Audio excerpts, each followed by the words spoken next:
লসের শুরু সেই করেন। জায়গা থেকে আমার আপনার বক্তব্য আমি চাচ্ছি যে গভর্নমেন্টের বাজেটের পরবর্তী সময়ে পূর্বে যে প্রজেক্ট লসে ছিল বা লসে জায়গা সেই জায়গাগুলো এই নতুন গভর্নমেন্টকে ঝুঁকিটা কি কম নেওয়া উচিত? এবং বিশেষ করে যেহেতু একটা তেলের একটা তেল থেকে বিশ্ববাজারে একটা সংকট চলছে, পাশাপাশি আজকে আমি দেখলাম আপনার আরব আমিরাত ওপেক থেকে তার মেম্বারশিপ, আরব আমিরাত ওপেক থেকে বেরিয়ে আসছে। কারণ আরব আমিরাত তার সম্পদ হচ্ছে নতুন এই পরবর্তী সময়ে মনে হচ্ছে যে পেট্রোলিয়াম তেলের যে চ্যানেল আছে সেই কান্ট্রি গুলো একটা সংকটে। আরব আমিরাত এখন আজকে ওপেক থেকে তার মেম্বারশিপ নিয়েছে। এই সংকট আরো জোর হবে সামনে তেল এবং পেট্রোলিয়ামের যে বা যে চ্যানেলটা আছে। হ্যাঁ, এটা সংকট তো বাড়বে। বাড়বে। বাংলাদেশে পরিস্থিতি কিছুটা সামাল দেওয়া গেছে, অনেকগুলা তেলের জাহাজ চলে আসছে, চট্টগ্রাম বেড়ছে এবং এরপরে সাপ্লাই বাড়ছে, এখন তেল পাওয়া যাচ্ছে।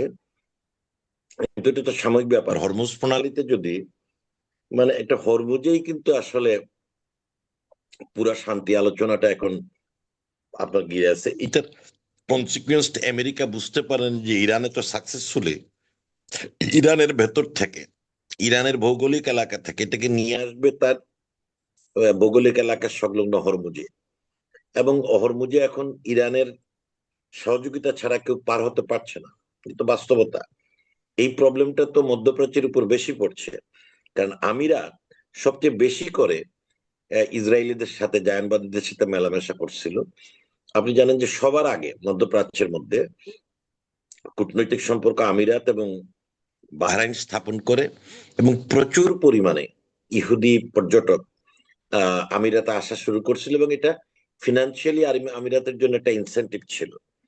তো সৌদিরা আপনার মক্কা মদিনা তার সুবাদে ইনকাম করে, আর আমিরাত পর্যটন থেকে ইনকাম করতো। ফলে তার তো এখন মানে একটা একটা বড় ধরনের প্রজেক্ট, পর্যটন প্রজেক্ট যেটার উপরে ইয়ে হয়ে গেছে। তো আমাদের তো সেটা দেখার ব্যাপার না। বাংলাদেশের এখন আমি বলবো না যে একেবারে অস্তিত্বের সংকটে। বাংলাদেশে আপনার প্রয়োজনীয় অক্টেনের একটা বড় অংশ আমরা নিজেরাই করি, অর্ধেক প্রায়। আমাদের এখন রিফাইনারি প্রবলেম আছে। দ্রুত সরকারকে হচ্ছে ইস্টার্ন রিফাইনারির সক্ষমতা বাড়ানো এবং আগামীতে বড় প্রজেক্ট করলে রিফাইনারি করা। আপনি বড় প্রজেক্ট করবেন না আমরা বলবো না, বড় প্রজেক্ট কোনটা করবেন? গাড়িতে, বাইকে, আপনার মানে গ্রামে যে আপনি ইয়ে চালাবেন, ইরিগেশনের জন্য যে পাওয়ার পাম্প গুলো চালাবেন, সেখানে তো আপনার ডিজেল দরকার। আপনার ছোট ছোট ইঞ্জিন নৌকা চালায়, এই যে ইয়ে চালায়, এগুলোতে কেরোসিন দরকার হয়। তো সেই জন্য এইগুলাতে আপনার যদি আমরা অগ্রসর হই যে আমরা রিফাইনারির সক্ষমতা বাড়াবো, আরো রিফাইনারি করা, সেগুলা হবে। এবং পেট্রোল মার্কেটিং এর যে নতুন নতুন স্মার্ট মেকানিজম গুলা বাইরেছে, সেগুলাতে গেলে, সেগুলা যদি বড় প্রজেক্ট, কোনো ক্ষতি নাই। কিন্তু বড় প্রজেক্ট মানে আরো আরো মেট্রো রেল, আরো আরো ইয়ে নতুন প্রজেক্ট, এইগুলা এই মুহূর্তে দেশ এফোর্ড করতে পারবে না। বরং এইটা ডাইভার্ট করা উচিত সোশ্যাল সিকিউরিটি স্কিমের দিকে, ডাইভার্ট করা উচিত। আমি এখন শিল্পায়ন বলতে বুঝবো আগামী দিনগুলোতে মানে বিদ্যমান বড় শিল্পকে ধরে রাখতে প্রচুর পরিমাণে ওয়ার্কিং ক্যাপিটাল দিতে হবে। বড় যে শিল্প, বৃহৎ শিল্পগুলো আছে, সেগুলো তো স্বাভাবিক অবস্থায় যদি তাদের ঋণ না বাড়ানো হয়, তো চালু রাখার জন্য যে ওয়ার্কিং, সেটা তো একটা বিরাট চাহিদা। এই জন্য আমি বলবো যে আমাদেরকে মাঝারি ক্ষুদ্র শিল্পে মনোযোগ দেওয়া, ক্ষুদ্র শিল্পে উদ্যোক্তা যারা আসতে চায় তাদেরকে আসার জন্য আগ্রহী করা। এইখানে বিনিয়োগ কম, ঝুঁকিও কম, কর্মসংস্থানের সুযোগ আছে প্রচুর। তো এই এই এই ধরনের একটা অ্যাডজাস্টমেন্ট করা। এবং তেলের ব্যাপারে খুব, এটা একটা সেন্সিটিভ ইস্যু। আমাদের অবশ্যই রিনিউয়েবল এনার্জিতে যাইতে হবে আস্তে আস্তে। ওই সৌর বিদ্যুৎ, বায়ো বিদ্যুৎ, যেগুলো, এগুলোর দিকে আমাদের আস্তে আস্তে যাইতে হবে। সেগুলো আমাদের জন্য সম্ভব, আমাদের সে সুযোগ আছে। আমাদের তরুণদের যদি আমরা এইসব ব্যাপারে এঙ্গেজ করি, ছোট ছোট প্রজেক্ট করে, তাহলে এটা হতে পারে। কিন্তু আমি বিভিন্ন জায়গায় বায়োগ্যাস প্ল্যান্ট দেখছি, আর ছোট ছোট বায়োগ্যাস প্ল্যান্ট আমরা ছাদে ছাদে আমরা সোলার প্যানেল দেখতে পাচ্ছি। এগুলো একটু বাড়াতে হবে, আমাদের বাড়াতে হবে। বাড়ালে কিন্তু আমরা যদি অল্টারনেটিভ ফুয়েল ইয়ে করতে পারি, তাহলে আমাদের তেল ইয়েতে যে রাজস্ব সংস্কার এবং এলএনজি কমাতে হবে। এলএনজিটা ইম্পোর্ট পুরাটা বাইরে থেকে করতে, এটা খুব এক্সপেন্সিভ। আমার গ্যাস উৎপাদন বাড়াইতে হবে। গ্যাসে কিন্তু কোনো শেখ হাসিনার আমলে কোনো নতুন গ্যাস ক্ষেত্রে আমার জানা মতো হয়নি, কিন্তু গ্যাস এক্সপ্লোর করার সুযোগ ছিল, গ্যাস অনুসন্ধান করে গ্যাস ফিল্ড পাওয়ার স্কোপ ছিল, কেন করেন আমি জানি না। তো এইটা এইভাবে আপনার মানে জ্বালানি খাতে আপনার যে জৈব জ্বালানি যেটা, সেইটার পরিবর্তে রিনিউয়েবল এনার্জি, তার সাথে অন্যান্য অনুষঙ্গ যোগ করা, গ্যাস বের করার চেষ্টা করা, নতুন নতুন ক্ষেত্র, এগুলো এখন আমাদের জন্য কার্যকর হবে আর কি। বড় প্রজেক্ট না করা, ছোট প্রজেক্টে আমাদেরকে এঙ্গেজ করা। এবং যেহেতু তেলের একটা সংকটের মধ্যে আমরা আছি, কাজে আমাদের ইস্টার্ন রিফাইনারিকে তার পূর্ণ সক্ষমতায় ফিরিয়ে নেওয়া, নতুন রিফাইনারির চিন্তা ভাবনা করা, এগুলো হচ্ছে এখন খুব প্রায়োরিটি বেসিস আর কি। সাথে হ্যাঁ, পাশাপাশি আপনার যেটা হলো যে আপনার এই যে সৌর বুদ্ধিতে বিশেষজ্ঞরা পরামর্শ দিয়েছেন যে মেগাওয়াট সৌর থেকে বিদ্যুৎ পাওয়া সম্ভব, সরকার যদি এই সেক্টরটাকে প্রায়োরিটি দিয়ে এখানে বাজেট বরাদ্দ করে সৌর বিদ্যুৎ জায়গাতে। পাশাপাশি ব্যাংক করে আপনার প্রায় 6টা ব্যাংক তো দেউলিয়া হয়ে গেছিল। সরকারের নৈরাজ্য থেকে ব্যাংকিং করার জন্য সরকার বাংলাদেশ ব্যাংকের মাধ্যমে কতটা ওই জায়গা থেকে নিজেকে ডিসিপ্লিন আসতে পারে। খেলাপি ঋণ তো এখনো 2 লক্ষ খেলাপি ঋণ আছে ব্যাংকিং। আপনি মানে আপনার দস্যুদের দিয়ে, লুটেরাদের দিয়ে ব্যাংকিং সেক্টরের কোনো উপকার, তারা ব্যাংক খুলতে দিবেন, সে মানুষ টাকা জমা দিবে, সে টাকা পাচার করে দিবে। আপনার ব্যাংকিং খাতে লুটেরা চিহ্নিত করা খুবই জরুরি। যাদের বিরুদ্ধে সরাসরি ব্যাংকের টাকা বাইরে পাচারের অভিযোগ পাওয়া যাবে, তাদের সমস্ত শেয়ার বাজেয়াপ্ত করা উচিত। বাজেয়াপ্ত করে আমাদের এখানে ব্যাংকের সংখ্যা প্রয়োজনে অ্যামালগেমেট করে কমাই দেওয়া উচিত। নতুন ব্যাংকের লাইসেন্স দেওয়া উচিত না। যে ব্যাংকগুলো আছে সেই ব্যাংকগুলাকে, তাদের যে ফান্ড আছে সেটা ধরেন, আপনি ব্যাংকগুলো ইন্টারেস্টেড কি বড় বড় প্রজেক্ট, তাতে মার্জিন অনেক বেশি, ঘুষ বেশি খাওয়া যায়, তা না করে স্মল মিডিয়াম, যেগুলোকে এসএমই বলে, স্মল মিডিয়াম এন্টারপ্রাইজ, এগুলোতে ইন্টারেস্টেড করা। আপনি মনে করেন যে একটা একটা ব্যাংক 5টা জায়গায় 5,000 কোটি দিচ্ছে, বাকি যে ছোট ছোট উদ্যোক্তা, তাদের টাকা দেওয়ার তাদের অভাব নেই। এখন আজকে বা ঢাকা শহরের যে বেকারি চলে, সব খাবার আইটেম গুলো পাঠায় বিভিন্ন ঘরে বসে আমাদের গৃহিণীরা। তো তাদের ডাইরেক্ট এন্টারপ্রেনিউর করতে আমাদের অসুবিধা কি? একটু যদি কৌশল অবলম্বন করা যায়। আজকে আড়ং যত জামা কাপড় বিক্রি করে, আড়ং মতো বড় বড় স্টোর, তারা তো ছোট ছোট নির্মাতাদের কাছ থেকে 300 টাকা কিনে 900 টাকা বেচছে, 1,000 টাকা কিনে 3,000 টাকা বিক্রি করে। এদেরকে কেন আমরা রিকগনাইজ করি না? আমরা কেন আমব্রেলাটা দিলাম কি যে একটা ডিপার্টমেন্টাল হাউস থেকে আমি কিনতে যাচ্ছি, দাম বেড়ে যাচ্ছে 3 গুণ। এইটার থেকে বেরুলে আমাদের কিন্তু ইকোনমিতে ব্রিদিং স্পেস আসবে। দাম বেড়ে যাচ্ছে, ক্রেতার উপর চাপ পড়ছে। আপনি দেখেন চাল, আতপ চাল, পোলাও চাল প্যাক করে করে বড় বড় হাউস বিক্রি করে, কিন্তু এটা বন্ধ করে দেওয়া উচিত। চাল থাকবে উৎপাদনকারী, বড় জোর মধ্যস্বত্বভোগী, একটা দুইটা লেভেল থাকবে, তারপর ক্রেতার কাছে যাবে, তাতে দাম কম থাকবে। এখন আপনি মনে করেন মানে দেখা যাবে যে বিভিন্ন ভোগ্যপণ্য যে উৎপাদন করে না বড় বড় হাউস, তারা কিন্তু এটাতে চলে আসছে, এটা বেগে ঢুকে মার্কেটিং করে দামটা বাড়াই দেয়, 5% 10% দাম বাড়াই দিচ্ছে। এগুলা ডিসকারেজ করা উচিত। এবং যারা উদ্যোক্তা, যারা কিন্তু তৈরি করতে পারে, কিভাবে তাদের ইকোনমিতে ডাইজেস্ট করা যায় উদ্যোক্তা হিসাবে, কামলা হিসাবে না, তাহলে কিন্তু এটা এটা আসবে। এবং আমাদের শিক্ষা ব্যবস্থা যেটা আছে, এইটাকে তো আপনি যে যে সিস্টেমে রাখছেন এখন, আপনি মনে করেন নানান বিষয় উচ্চশিক্ষা নিয়ে, হয় ব্যাংকে চাকরি করে, মানে সরকারি অফিসে কিরা নিয়ে, তার প্রয়োজনটা কি?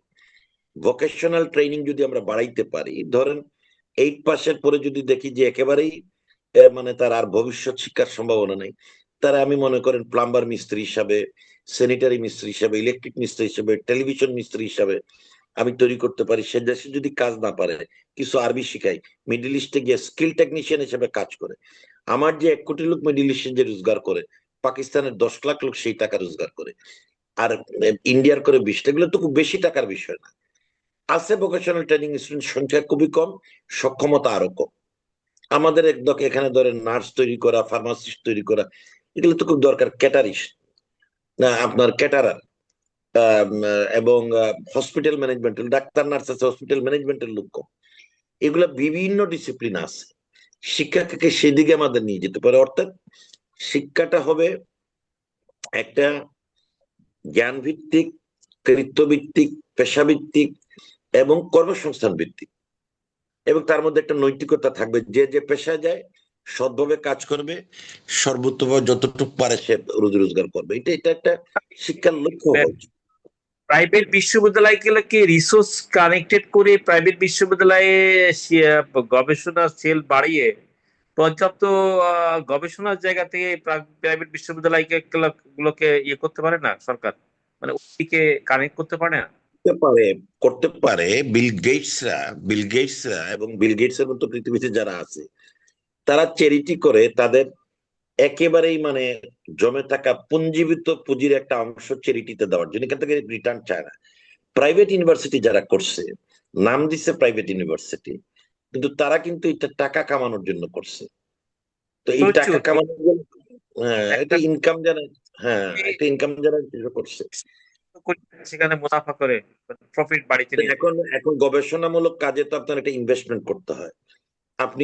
আপনি ছাত্র বেতন পাচ্ছেন, টিচারের বেতন দিয়ে দিচ্ছেন। আপনি যদি এটা গবেষণায় যান, তার যে এক্সট্রা লজিস্টিক্যাল সাপোর্ট করবেন, এইগুলোর তো উপায় নেই। কোনো প্রাইভেট ইউনিভার্সিটি উপরের 10টা বাদ দিলে তাদের নিজস্ব কোনো টিচার নাই। বিভিন্ন পাবলিক ইউনিভার্সিটি থেকে লোকজন পার্ট টাইম যায়, খেপ মারে চলে আসে, তার কোনো কমিটমেন্ট নাই। এমন এমন হয় যে এক টিচার মাসে একটা করে, কেউ সপ্তাহে একটা করে, কেউ সপ্তাহে 2টা করে। টেনে টুনে কোনো রকম সিলেবাসটা শেষ করে দেয়, কোথাও শেষ হয় না। কিন্তু কোর্স শেষ হলে সার্টিফিকেট পেয়ে যাচ্ছে। এটা তো একটা, এও আর একটা আমাদের দেশের আমি মনে করি একটা দুর্ভাগ্য। কিছু university they are maintaining standard, কিন্তু most of the private university they are not maintaining standard, they are actually selling certificates. তা আপনি তো জনশক্তি তৈরি হচ্ছে না, সার্টিফিকেট দাঁড়ি তৈরি হচ্ছে।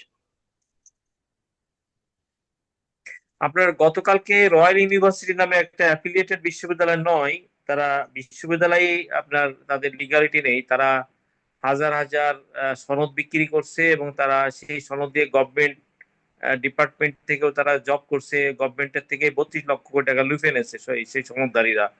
এই গভর্নমেন্ট একটা, এখন একটা বৈধ গভর্নমেন্ট আছে, তাহলে এই আপনার রেজিস্টার বিহীন বিশ্ববিদ্যালয় সেখান থেকে সনদ নিয়ে প্রাইভেট এবং গভর্নমেন্ট সেক্টরে জব করে, এই বিষয়গুলোতে সরকারকে নজরদারি করে এই জায়গাগুলো বন্ধ করা উচিত। অবশ্যই, সনদ অবশ্যই দিয়ে আমাদের প্রাইভেট ইউনিভার্সিটির গ্রেডিং করা উচিত। একটা হচ্ছে কমপ্লায়েন্ট, যারা নিয়ম কানুন মেনে চলছে তাদেরকে মনিটর করা। আর যারা নিয়ম কানুন মেনে চলছে না, সেই সব জায়গায় বাংলাদেশ ব্যাংক যেভাবে প্রাইভেট ব্যাংকে অবজারভার দেয়, প্রত্যেকটা প্রাইভেট ইউনিভার্সিটিতে সরকারের পক্ষ থেকে অবজারভার দেওয়া উচিত, তাদের কাজ ওভারসিভ করার জন্য। এরা টাকা পয়সা রিসিভ করে সময় মতো সার্টিফিকেট দিয়ে দেয়, ঠিক মতো। যত কম ক্লাস তত বেশি লাভ। এটা তো খুবই খুবই আপত্তিকর। এবং এই সার্টিফিকেট বিক্রির মাধ্যমে ভুয়া ডিগ্রিদারি তৈরি করা, এবং তারা কাজ বাগাই নিচ্ছে, কিন্তু সে কাজ তো তারা করতে পারবে না। প্রাইভেট ইউনিভার্সিটি আমাদের দেশে একটা বিরাট সম্ভাবনা ছিল। প্রাইভেট সেক্টরে তারা ঠিক মতো পড়াশোনা করাইলে, প্রচুর ছাত্র ভর্তি হলে তারা কিছু লাভ করে, সেটা আমরা মাইনে নিতে পারতাম। কিন্তু এইটা তো এখন এখন ইউজিসি ইউজিসি হ্যাঁ, যেটা আছে সেখানে কি গোয়েন্দা ডিপার্টমেন্টেও কানেক্ট করা, যে আপনার তাদেরকে গোয়েন্দা ডিপার্টমেন্ট দিয়ে যে ভুয়া বিশ্ববিদ্যালয় খুলে, ভুয়া কলেজ খুলে, ভুয়া সনদ বিক্রি করে, সেই সনদ দিয়ে এখানে বাংলাদেশের মতো জায়গায় স্বাধীন যে চাকরি নেই গভর্নমেন্ট সেক্টরে, প্রাইভেট সেক্টরে, সেখানে ইউজিসি কে আরো মানে পর্যাপ্ত তার নিয়ম কানুন সংস্কার করে প্রয়োজনে সেখানে সরকারের গোয়েন্দা বিভাগকে কানেক্ট করে এই জায়গাগুলো কন্ট্রোল করা উচিত। হ্যাঁ, করা উচিত, করা উচিত। বিশ্ববিদ্যালয় মঞ্জুরি কমিশনে প্রাইভেট ইউনিভার্সিটির জন্য একটা শক্তিশালী একজন মেম্বারের অধীনে একটা টিম ওয়ার্ক, এবং সেখানে আপনি যেটা বলছেন ইন্টেলিজেন্স ওয়ার্ক করার মতো লোক, তাদের দুদকের যে, নিজস্ব গোয়েন্দা নেট। হ্যাঁ, হ্যাঁ, গোয়েন্দা। ট্রান্স কমিশন অডিট টিম গঠন করতে পারে, ইউনিভার্সিটি টিম গঠন করতে আছে তো। এটা আরো আরো একটু শক্তিশালী ভাবে গড়ে তোলা। অডিট টিম আছে নিশ্চয়ই, না থাকার তো কথা না। আপনার শিক্ষা মন্ত্রণালয়ের অধীনে মানে মাউসির, মাধ্যমিক উচ্চ মাধ্যমিক, তাদের তো অডিট টিম আছে। এবং এইটা নিয়ন্ত্রণে আনা দরকার। কারণ আমাদের দেশে দুর্ভাগ্যজনকভাবে পাঠশালা বলেন, কিন্ডারগার্টেন বলেন, হাই স্কুল বলেন, একটা মান বজায় রাখে। আনফরচুনেটলি উপরে সে পাবলিক ইউনিভার্সিটির বাইরে প্রাইভেট ইউনিভার্সিটির উপরে সারি 10-12টা বাদ দিলে বাকিরা কোনো মান বজায় করছে না। এগুলো মূলত সার্টিফিকেট ডিস্ট্রিবিউটিং এজেন্সি হয়ে গেছে। সেটা দুর্ভাগ্যজনক, সেটার হ্রাস টেনে ধরা দরকার, কারণ অনেক ছেলেমেয়ের জীবন নষ্ট হয়ে যাচ্ছে এবং পড়াশোনা না করে সার্টিফিকেট নেওয়ার একটা প্রবণতা তৈরি হচ্ছে। এবং আপনি জানেন এর ইন্টার অবস্থাটা যে নেটওয়ার্ক মানে আছে এটা তো কোনো মন্ত্রণালয়ের অধীন, কিন্ডার গার্ডেন এটা তো কোনো মন্ত্রণালয়ের অধীনে না, কোনো মন্ত্রণালয়ের অধীনে না। এখন একটা রেজিস্ট্রেশন অ্যাক্ট করছে, নতুন ভাবে একটা রেজিস্ট্রেশন অ্যাক্ট করছে। একটা শৃঙ্খলার মধ্যে আনা উচিত। শিক্ষা এবং স্বাস্থ্য, শিক্ষা স্বাস্থ্য দুটাকে পুরো শৃঙ্খলা আনা কিভাবে যায় সেভাবে সরকারকে বিশেষ একটা প্রোগ্রাম হাতে নেওয়া উচিত শিক্ষা এবং স্বাস্থ্যের ক্ষেত্রে। অবশ্যই শৃঙ্খলার মধ্যে কি যেটা শৃঙ্খলা অবশ্যই, এবং প্রাইভেট ইউনিভার্সিটি একটা বড় অংশ সত্যিকারের স্টুডেন্টদের জন্য হয় নাই। এটা কি করতেছে জানেন? ধরেন একটা ইন্স্যুরেন্স কোম্পানির এমডি, তার একটা মাস্টার সার্টিফিকেট দরকার। সে প্রাইভেট সার্টিফিকেটটার নাম কষ্ট ভর্তি হয়, সময় পার করে সার্টিফিকেট নিয়ে জমা দেয়, অনুমোদন নিয়ে এমডি হয়ে যাচ্ছে। বিভিন্ন জায়গায় এগুলো যাদের বয়স 60, 50, 55 হয়ে গেছে তারা ওই ছাত্রোচ্চার দিচ্ছে। এটা একটা একটা একটা মানে একটা দুষ্ট লোকদের একটা আখড়ায় পরিণত হয়ে গেছে। এটাতে হাত দেওয়া উচিত, সিরিয়াসলি দেখা উচিত। এবং বিশ্ববিদ্যালয় আপনি মঞ্জুরি কমিশন স্যার আর্গুমেন্ট বলুন স্যার, বলুন। এই বিশ্ববিদ্যালয় মঞ্জুরি কমিশনের আওতায় এটা করা যেতে পারে। একজন মেম্বারের নেতৃত্বে একটা ফুল ফ্লেজেড ডিভিশন যদি থাকে, এখানে অডিট উইং থাকে, ইন্টেলিজেন্স উইং থাকে, মনিটরিং উইং থাকে, তারপরে অ্যাক্রিডিশন করা, তাদের মানে কোয়ালিটি কন্ট্রোল করা, একটা কোয়ালিটি কন্ট্রোল থাকে। আমি মনে করি তাহলে বিশ্ববিদ্যালয় মঞ্জুরি কমিশন কিন্তু পাবলিক ইউনিভার্সিটির ক্ষেত্রে তাদের রোলটা হচ্ছে ফ্যাসিলিটেটর, বাজেট অ্যালোকেট করা। সরকারের যে টাকাটা পাবলিক ইউনিভার্সিটিদেরকে মঞ্জুরি কমিশনের মাধ্যমে সেটা দেওয়া হয়। মঞ্জুরি কমিশন বিশ্ববিদ্যালয়ের চাহিদা, ছাত্র সংখ্যা, মানের উপর ভিত্তি করে পাবলিক ইউনিভার্সিটি প্রত্যেকটা পাবলিক বিশ্ববিদ্যালয় দেখাশোনার জন্য সিনেট, সিন্ডিকেট আছে, ভিসি আছে, তার একাডেমিক কাউন্সিল থেকে শুরু করে নানান ধরনের আছে। বিশ্ববিদ্যালয় মঞ্জুরি কমিশন সেখানে বিশেষ কিছু করণীয় নাই। কিন্তু প্রাইভেট ইউনিভার্সিটি কয়েকটা যদি বাদ দেন, সত্যিকার অর্থে কোনোটা দেখা যায় ওয়ান ম্যান শো, ফ্যামিলি, একটা মানে ফ্যামিলির লোকজন মিলে একটা ট্রাস্টের আন্ডারে এটা চালাচ্ছে। ফলশ্রুতিতে এগুলার ম্যানেজমেন্ট কোনো কোনো জায়গায় অজগা পাড়াগাঁয়ের হাই স্কুলের চেয়ে এদের ম্যানেজমেন্ট পোর। কোনো জব দিতে না। আপনি একটা স্কুল যদি খুলেন, টিচার না গেলে এলাকার লোকজন এসে ধরে কেন টিচার আসে না। প্রাইভেট ইউনিভার্সিটি এই ধরনের কোনো আপনার দায়বদ্ধতা নাই। এখানে অ্যাডাল্ট স্টুডেন্টরা পড়ে, এখানে যেখানে ক্যাম্পাস সেখানে ছাত্র আসে 10 মাইল 20 মাইল দূর থেকে আসে, 5 মাইল 5 কিলো দূর থেকে আসে। এটা কোনো বিশেষ লোকালিটির না। স্কুল স্কুল পাঠশালার বৈশিষ্ট্য হচ্ছে এটা একটা এলাকার, ওই এলাকার লোকদের একটা দায় থাকে, দায়িত্ব থাকে। প্রাইভেট ইউনিভার্সিটি তো এটা কারো না। একটা আপনার একটা জায়গায় করলো, বিভিন্ন জায়গায় লোকজন এসে ভর্তি হয়, সকালে ক্লাস হয়, সন্ধ্যায় ক্লাস হয়। যেমন ছাত্র মানে বহু বিচিত্র ধরনের ছাত্র, বহু বিচিত্র ধরনের শিক্ষক। এটা অবশ্যই খুব দ্রুত এটাকে একটা স্ট্যান্ডার্ডে আনা উচিত। এবং বিশ্ববিদ্যালয় মঞ্জুরি কমিশনের মাধ্যমে এটা যদি করা যায় তাহলে প্রাইভেট বিশ্ববিদ্যালয়ের শিক্ষার মান যদি বাড়ে, এটা দুটো কাজ হবে। যে মেধাবী ছাত্ররা পাবলিকে ভর্তি তারা সেখানে যেতে পারবে, আর সেখানে যদি আয় উপার্জন বেশি হয় তাহলে দরিদ্র ছাত্রদের কনসেশন স্টাইপেন্ড সেগুলো দিতে পারে আর কি।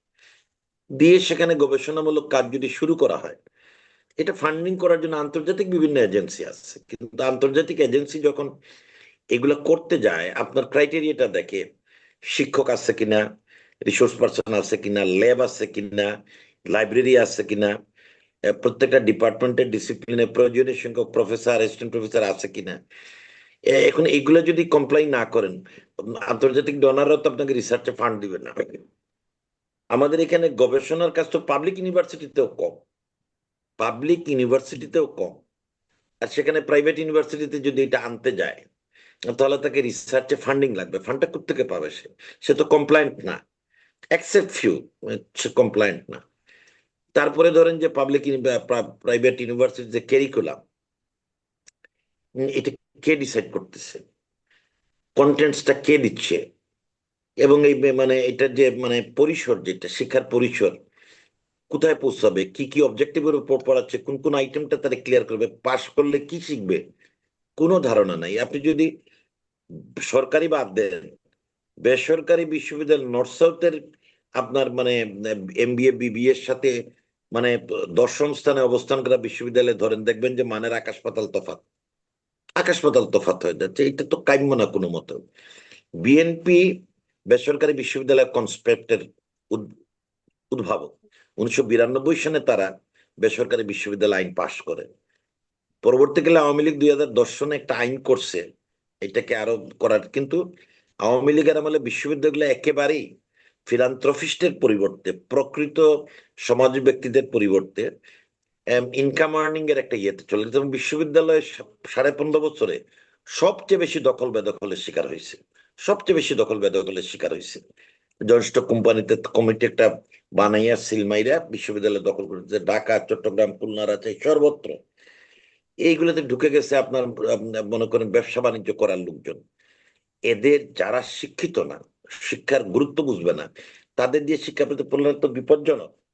সে দেখে একটা ছেলে ভর্তি হইলে এককালীন 4 লাখ, 5 লাখ, 8 লাখ টাকা পাওয়া যায়, বাকি তো তার মাথার হ্যাঁ, মধ্যে নেই। সব বাণিজ্যিক হয়ে গেছে একচেটিয়া। আমরা সেই প্রত্যাশা করব শিক্ষা যেন আসলে এই পরিস্থিতি থেকে বেরিয়ে আসে। বিশেষ করে এই বিস্তারিত রাজ্য, পাশাপাশি স্বাস্থ্য সেক্টর আবারও অ্যাডভোকেট আপনাকে আমাদের পক্ষ থেকে কৃতজ্ঞতা আছি।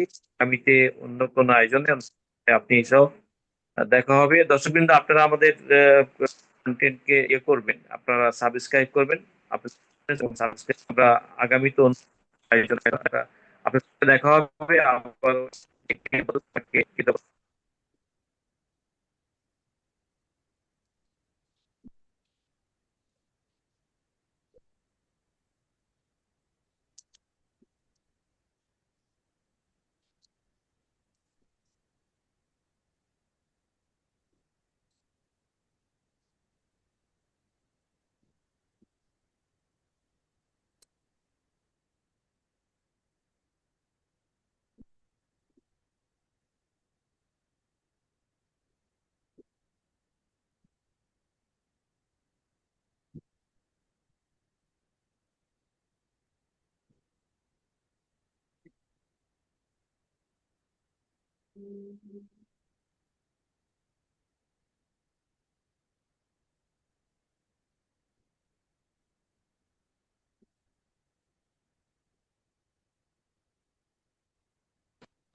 হুম।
কথা বলছিল না